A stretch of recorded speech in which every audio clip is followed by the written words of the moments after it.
Assalamualaikum Pak Wahyu, gimana kabarnya hari ini? Waalaikumsalam warahmatullahi wabarakatuh. Alhamdulillah baik. Gini Pak, hari ini kita akan mulai percakapan praobservasi.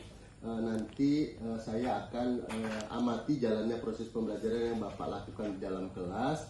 Terus atau sebelum saya melakukan proses supervisi Bapak di dalam kelas. Adapun tujuan dilakukannya supervisi adalah untuk mengetahui dan mengevaluasi Pak jalannya proses pembelajaran yang Bapak lakukan di dalam kelas.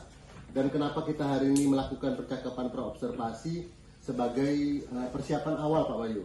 Jadi sebelum nanti Bapak melakukan pembelajaran agar lebih siap dan lebih percaya diri sehingga memberikan pembelajaran yang terbaik bagi murid Pak. Nah, ada beberapa pertanyaan yang akan saya ajukan kepada Bapak. Yang pertama, kira-kira apa tujuan pembelajaran yang ingin Bapak capai di dalam kelas nanti, Pak? Oke.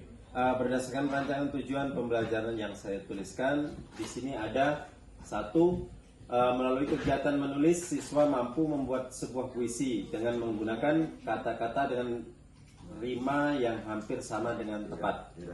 Yang kedua, melalui kegiatan menulis, puisi siswa mampu menuangkan gagasan-gagasan tentang cita-cita dengan benar. Yang ketiga, melalui kegiatan membuat poster, siswa mampu menuangkan hasil penceritaannya tentang bahasa daerah dan makna khas daerah dengan menggunakan kalimat sederhana dalam bahasa Indonesia. Baik Pak, jadi ada 3 ya Pak ya tujuan yang hendak Bapak capai di kelas. Nah, selanjutnya Pak, area pengembangan yang hendak dicapai Pak. Oke. Area pengembangan yang ingin dicapai adalah pengetahuan dan keterampilan. Pengetahuan itu siswa mampu menuangkan hasil penceritaannya tentang bahasa daerah. Sedangkan keterampilan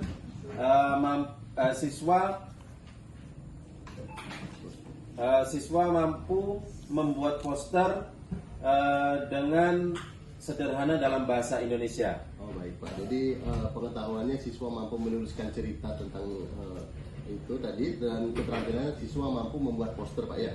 Baik Pak, jadi selanjutnya saya ingin mendengar Pak rancangan pembelajaran yang sudah Bapak buat, misalkan model, strategi, atau apa yang telah Bapak persiapkan Pak. Oke.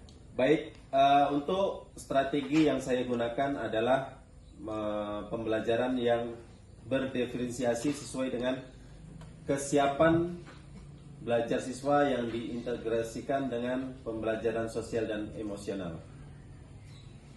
Kemudian saya akan membagi kelompok pada siswa sesuai dengan kemampuan, keterampilan, dan keaktifan. Untuk model saya menggunakan model pembelajaran basis masalah atau problem based learning. Dan terakhir diskusi kelompok dan penugasan. Nah Pak, gini, bagus Pak ya, tadi Bapak udah bilang Bapak akan menggunakan metode pembelajaran based learning atau pembelajaran yang berbasis masalah, dan Bapak akan membuat kelompok-kelompok kecil, dan terakhir Bapak memberikan penugasan kepada anak. Nah Pak, bagaimana dengan media pembelajaran yang akan Bapak pergunakan di dalam kelas? Jadi, untuk media pembelajarannya, saya akan menggunakan beberapa contoh teks LKPD atau lembar kerja peserta didik, PowerPoint, video pembelajaran atau laptop. Baik Pak, jadi Bapak akan mempersiapkan beberapa contoh teks tadi, terus Bapak mempersiapkan lembar kerja peserta didik, Bapak akan mempersiapkan PowerPoint pembelajaran, Bapak akan mempersiapkan video pembelajaran, dan terakhir Bapak menggunakan laptop dan infocus Pak ya. Jadi kira-kira kapan Bapak akan melakukan pembelajaran tersebut Pak? Di hari apa, di kelas berapa, dan jam keberapa Pak? Kebetulan saya ada jadwal di hari Rabu, jam pertama di kelas 5. Oh iya. Baik Pak, jadi besok hari Rabu saya akan datang ke kelas Bapak, saya akan melakukan supervisi kelas, saya akan melihat dan mencatat apa saja hal-hal yang Bapak lakukan di kelas ya Pak ya. Jadi setelah nanti Bapak melakukan proses pembelajaran yang telah saya supervisi, kita akan adakan percakapan terakhir Pak, yaitu percakapan pasca observasi. Nanti akan saya didampingi oleh Bapak pengajar praktik dan kita akan melakukan percakapan pra-observasi, Pak. Pasca observasi. Baik Pak, dengan senang hati. Nah, sebelum mengakhiri, apa yang Bapak dapatkan dari percakapan kita hari ini, Pak? Mungkin dari percakapan hari ini saya mendapatkan gambaran seperti apa rancangan pembelajaran, media apa yang harus saya siapkan di pembelajaran yang akan Bapak supervisi nanti. Baik Pak, terima kasih Pak sudah bersedia berbincang-bincang pra-observasi untuk melakukan supervisi kelas. Saya akhiri. Assalamualaikum warahmatullahi wabarakatuh. Terima kasih Pak. Sama-sama.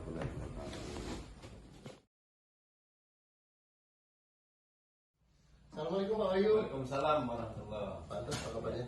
Baik, terima kasih Pak Wahyu sudah hadir di ruangan ini, juga Pak Antos sebagai pengajar praktik. Jadi hari ini kita akan melakukan percakapan pasca observasi Pak, terkait dengan jalannya proses pembelajaran yang sudah Bapak lakukan tadi di kelas, dengan tujuan untuk mengevaluasi sejauh mana proses pembelajaran yang sudah Bapak lakukan. Nah, pertanyaan yang pertama, bagaimana perasaan Bapak terkait dengan jalannya observasi tadi di kelas yang sudah berlangsung tadi, Pak? Awalnya ya sedikit tegang dan canggung, mungkin baru pertama ini ya Pak ya. Iya. Jadi agak sedikit canggung dan tapi semuanya tetap berjalan dengan lancar. Baik Pak, alhamdulillah Pak ya, berarti semua sudah berjalan dengan lancar.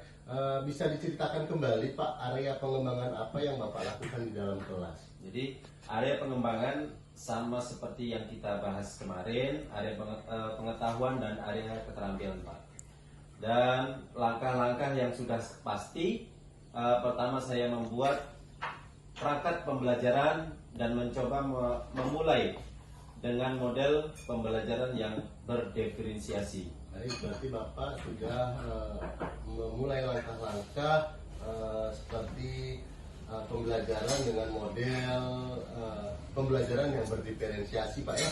Nah, menurut Bapak sejauh mana area pengembangan yang sudah Bapak sampaikan tadi, apakah sudah berhasil dan diterapkan di dalam kelas Pak? Sudah dilakukan dengan baik, tapi tetap saja ada kekurangan Pak. Mungkin karena baru pertama kali. Baik Pak, jadi semua sudah berjalan dengan baik Pak ya, tapi tetap saja ada kekurangan menurut Bapak tadi ya.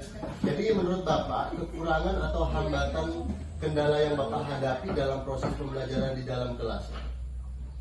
Kendala ini mungkin dialami oleh guru lain juga Pak. Ya. Mungkin kendalanya adalah masih ada beberapa siswa masih ada yang kurang aktif dalam pembelajaran, hanya mengandalkan teman. Oh baik Pak, jadi di kelas masih ada kendala seperti siswa yang kurang aktif dan siswa tersebut hanya mengandalkan dari teman saja. Nah, mengapa Pak itu bisa terjadi kira-kira? Mungkin pada saat pembagian kelompok itu menjadi salah satu kendala. Saya tidak membagi kelompok yang sesuai dengan gaya belajarnya. Contohnya ada beberapa siswa yang audio, visual dan kinestetik. Mungkin ke depan kalau saya bagi kelompok akan saya pisahkan sesuai dengan gaya belajar anak-anak zaman dalam belajar. Baik, jadi intinya Bapak akan membagi kelompok seperti anak yang senang dengan audio visual dan kinestetik. Nah, dan Bapak juga tadi bilang Bapak akan membagi kelompok agar siswa nyaman dengan gaya belajarnya masing-masing. Nah, baik Pak, jadi itu rancangan ke depan ya Pak ya. Bapak akan menyesuaikan gaya belajar mereka. Nah, mudah-mudahan semua dapat terrealisasi dan berjalan dengan lancar. Kira-kira kapan Bapak akan melakukan perubahan dengan rencana yang Bapak sampaikan tadi? Kemungkinan di awal semester baru Pak. Baik Pak, terima kasih atas jawaban-jawabannya. Mudah-mudahan ke depan bisa berjalan dengan lancar. Saya mengucapkan terima kasih kepada Bapak Anton dan Pak Wahyu sudah bersedia hadir melakukan percakapan pasca observasi pada kegiatan kali ini. Terima kasih, saya akhiri. Wabillahi taufiq wal hidayah. Assalamualaikum warahmatullahi wabarakatuh. Assalamualaikum.